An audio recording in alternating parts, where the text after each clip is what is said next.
ఇవాళ మనం తెలుసుకోబోయే కథ నిజాయితీ కర్ర దొంగ. ఒకప్పుడు రాము అనే నిజాయితీ కలిగిన కర్ర దొంగ ఉండేవాడు. ప్రతిరోజు అడవికి వెళ్ళి కర్రలు కోసి వాటిని మార్కెట్లో అమ్మడం ద్వారా జీవనం సాగించేవాడు. ఒకరోజు అతను నది పక్కన కర్రను కోస్తుండగా అతని గొడ్డలి చేతి నుండి జారిపోయి లోతైన నీటిలో పడిపోయింది. రాము చాలా బాధపడ్డాడు. ఎందుకంటే అతనికి మరో విధమైన ఉపాధి లేదు. అతను నది పక్కన కూర్చొని ఏడవసాగాడు. అకస్మాత్తుగా ఒక నీటి దేవత ప్రత్యక్షమయ్యి అతను ఎందుకు ఏడుస్తున్నాడో అడిగింది. రాము తన కష్టాన్ని వివరించాడు.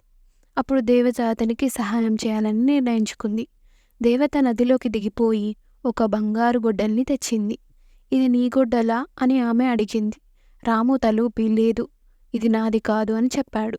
మళ్ళీ దేవత దిగిపోయి ఈసారి వెండి గొడ్డల్ని తీసుకొచ్చింది. ఇది నీ గొడ్డలా అని ఆమె అడిగింది. రాము మళ్ళీ తలూపి లేదు, అది కూడా నాది కాదు అని చెప్పాడు. చివరగా దేవత రాముకి తాను కోల్పోయిన పాత ఇనుప గొడ్డల్ని తీసుకొచ్చింది.